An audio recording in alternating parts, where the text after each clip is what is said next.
बारिश में गरीब की झोपड़ी। बाहर तो बहुत तेज बारिश हो रही है। अब मैं मजदूरी कैसे करने जाऊंगा। बाबा, आप रुक जाइए। मौसम बहुत ज़्यादा खराब है। मुझे तो समझ नहीं आ रहा। ये दिन पर दिन मौसम खराब होता जा रहा है। अगर ऐसे ही चलता रहा तो मजदूरी नहीं कर पाऊंगा और घर में खाने को एक दाना तक नहीं आ पाएगा। तभी बहुत तेज आंधी तूफान चलता है। अरे देखो जरा देखो, कितनी तेज तूफान चल रहा है। अरे महेश बेटा, तू झोपड़ी के ऊपर तिरपाल तो लगा कर आया था ना। हाँ बाबा, लगा दी थी तिरपाल। और उसके ऊपर तूने ईंटें रखी थी या नहीं। बाबा, ईंट रखना तो मैं भूल गया। महेश के इतना कहते ही झोपड़ी के अंदर बारिश की वजह से पानी टपकना शुरू हो जाता है। हे भगवान महेश, तूने ये क्या किया। तुझे मैंने कहा था बारिश और तूफान तेज है, तुझे ईंटें रख देनी चाहिए थी। मुझे लग रहा है कि तिरपाल उड़ गई। चल चल मेरे साथ चल। अब तुझे मेरे साथ भीगते हुए मेहनत करनी होगी, नहीं तो पूरे घर में पानी ही पानी भर जाएगा। देवेश इतना बोल ही रहा था कि घर के अंदर वाकई छत से पानी टपकने लगा। हाँ पिताजी, आप सही कह रहे हो, चलो चलते हैं जल्दी से। दोनों बाप बेटा बारिश में बाहर निकलते हैं और झोपड़ी की छत पर तिरपाल को सही से लगाना शुरू कर देते हैं। अरे बेटा, ईंट को अच्छे से रखना, कहीं ईंट गिर न जाए। ठीक है पिताजी, सही सही रखूंगा। महेश इतना कहकर अच्छे से ईंट से तिरपाल को दबाने लगता है, जिससे छत ढक जाती है और झोपड़ी में पानी टपकना बंद हो जाता है।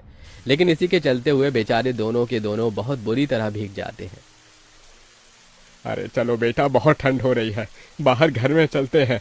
चलो, बरसात में मौसम बिल्कुल ठंडा हो गया है। हाँ पिताजी, आपने बिल्कुल सही कहा, चलिए।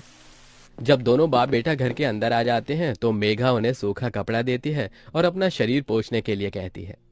आप लोग अपना शरीर पोंछ लो और सूखे कपड़े पहन लो, नहीं तो ठंड लग सकती है। मेघा के दिए हुए कपड़े दोनों पहन लेते हैं। तभी बीमार शकुंतला बिस्तर पर पड़ी हुई मेघा से कहती है।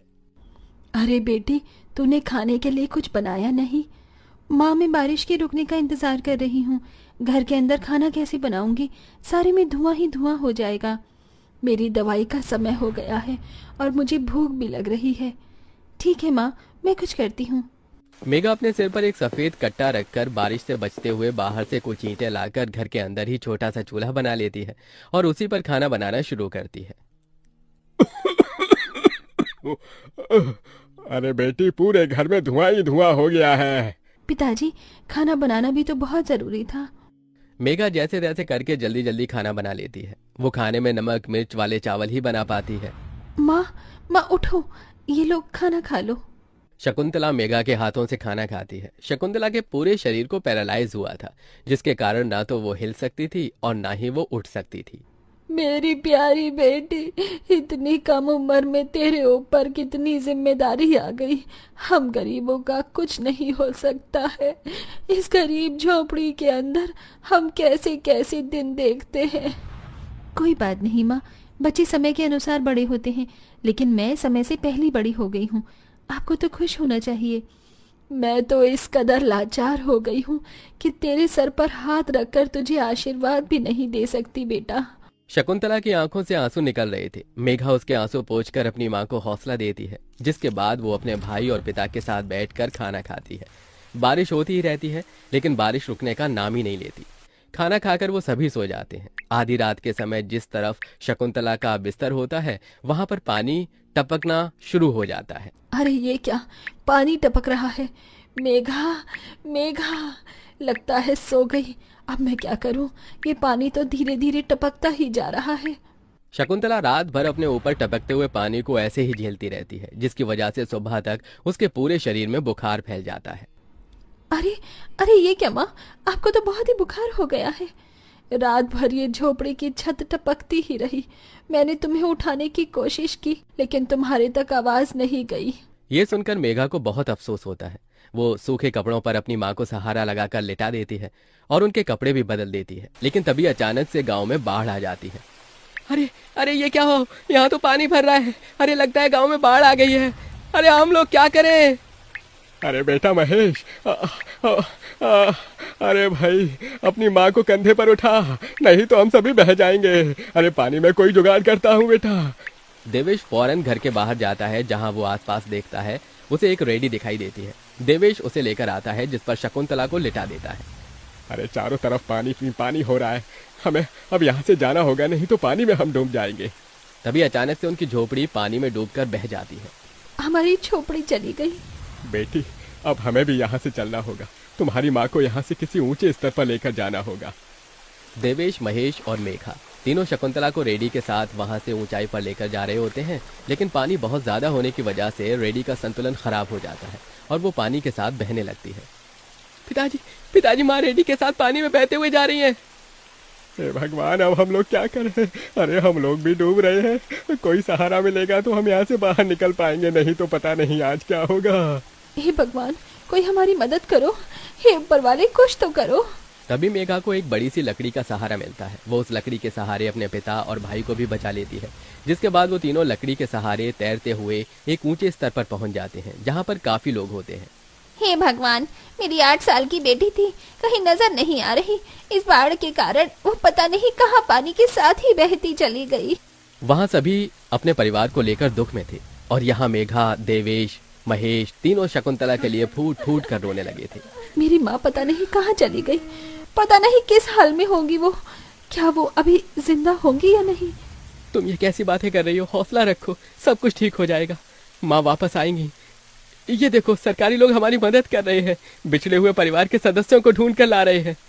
महेश, मेघा और देवेश तीनों शकुंतला की राह देखते ही रह जाते हैं, लेकिन सरकारी आदमियों को भी शकुंतला की न तो लाश मिलती है और न ही उसका कोई अता पता, जिसके कारण अब उन्हें यही लगता है कि शकुंतला दुनिया में नहीं रही।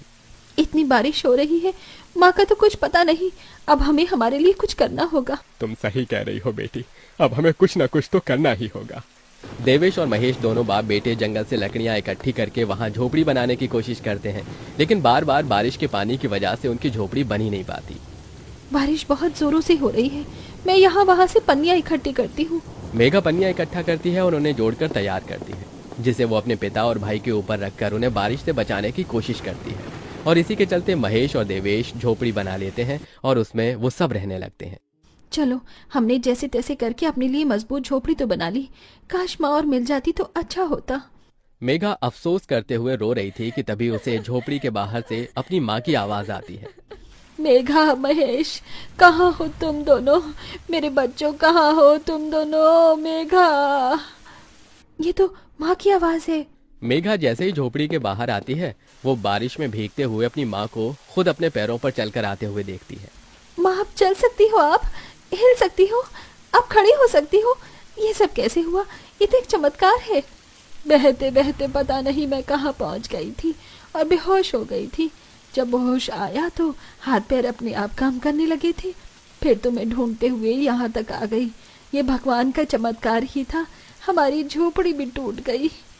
भाई और पिताजी ने दोबारा झोपड़ी बनाई है और इस बार बहुत मजबूत झोपड़ी है। एक बूंद भी नहीं आ रहा अपनी झोपड़ी के अंदर। माँ, चलो हम सब एक साथ पहले की तरह रहेंगे। शकुंतला को सही सलामत देखकर महेश और देवेश दोनों बहुत खुश होते हैं। वो सभी एक दूसरे को गले से लगा लेते हैं। इस तरह बारिश में भी गरीब की झोपड़ी उनके काम आती है और वो उसी में अपना गुजारा करते हैं। बरसात खत्म होने के बाद महेश और देवेश दोनों मिलकर काम करते हैं और पैसे जोड़कर अपने लिए पक्का मकान बना लेते हैं, जिसके चलते अब शकुंतला भी अमीर घर की कोठियों में काम करके कुछ पैसे जोड़ती है और धीरे धीरे घर की परेशानियों को खत्म कर देती है। अब वो सभी एक साथ खुशी खुशी रहने लगते हैं।